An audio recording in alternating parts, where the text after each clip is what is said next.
10 दुर्लभ परंपराएं जो आज भी आधुनिक भारत में प्रचलित हैं। भारत दुनिया की सबसे पुरानी और शहरी सभ्यता अर्थात सिंधु घाटी सभ्यता का देश है। इसलिए प्राचीन काल से लेकर आधुनिक भारत तक भारतीय समाज में विभिन्न संप्रदायों, रीति रिवाजों, अनुष्ठानों और संप्रदायों का उद्भव एवं रूपांतरण होता रहा है। इनमें से कई संप्रदायों और रिवाजों का आधार धार्मिक और सामाजिक था। आज के वैज्ञानिक युग में भी भारत में बहुत सी प्राचीन परंपराएं प्रचलित हैं, जिनमें कई वैज्ञानिक रूप से बहुत सटीक मालूम पड़ती हैं, वही कुछ परंपराएं केवल अंधविश्वास पर आधारित हैं। आइए इन परंपराओं के बारे में जानते हैं। 10 दुर्लभ परंपराएं जो आज भी आधुनिक भारत में प्रचलित हैं। 1. भारत में एक जिप्सी जनजाति है जो मौत को अपने जीवन का सबसे खुशनुमा पल मानते हैं, जबकि बच्चे के जन्म को दुख की घड़ी मानते हैं।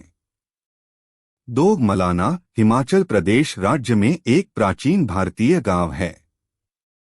वहां के लोग खुद को सिकंदर महान का वंशज मानते हैं और उनकी स्थानीय अदालत प्रणाली भी प्राचीन ग्रीक प्रणाली को दर्शाता है।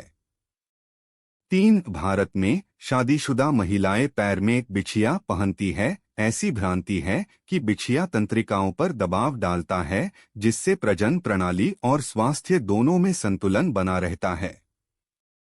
4. भारत में आज भी सांप को देवता के रूप में पूजा जाता है। इस दौरान कई स्त्रियां सांपों को दूध पीने के लिए देती हैं, जबकि हकीकत यह है कि सांप कभी भी दूध नहीं पीता है।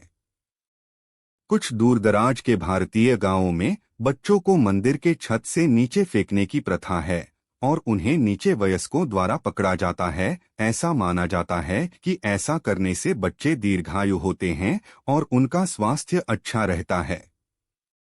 6. प्राचीन देवदासी प्रणाली, जहां युवा लड़कियों को स्थानीय मंदिरों में समर्पित किया जाता था और उनकी कौमार्य को नीलामी की जाती थी। 1982 में कर्नाटक में इस प्रथा को अवैध कर दिया गया था, लेकिन अभी भी दक्षिण भारत के कुछ राज्यों में यह प्रथा जारी है। 7. भारत में 2004 के बाद से हर चुनाव में एक अकेले मतदाता के लिए जंगल में एक मतदान केंद्र की स्थापना की जाती है।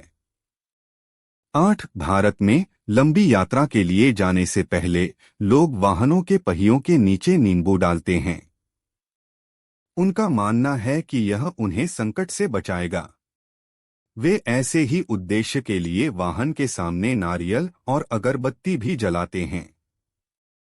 9. भारत में अघोरी साधु, विशेष रूप के बनारस, अंत्येष्टि के बाद मनुष्य के बचे हुए अवशेष को खाते हैं और शवों के साथ संभोग करते हैं, क्योंकि वे गंदे लोगों में शुद्धता को खोजने के द्वारा दुनिया को त्यागने में विश्वास करते हैं। 10. भारत के कुछ गांवों में यह अवधारणा है कि पशुओं के विवाह से वर्षा के देवता खुश होते हैं। असम और महाराष्ट्र में मेंढक की शादी और कर्नाटक में गधों की शादी इसी का उदाहरण है।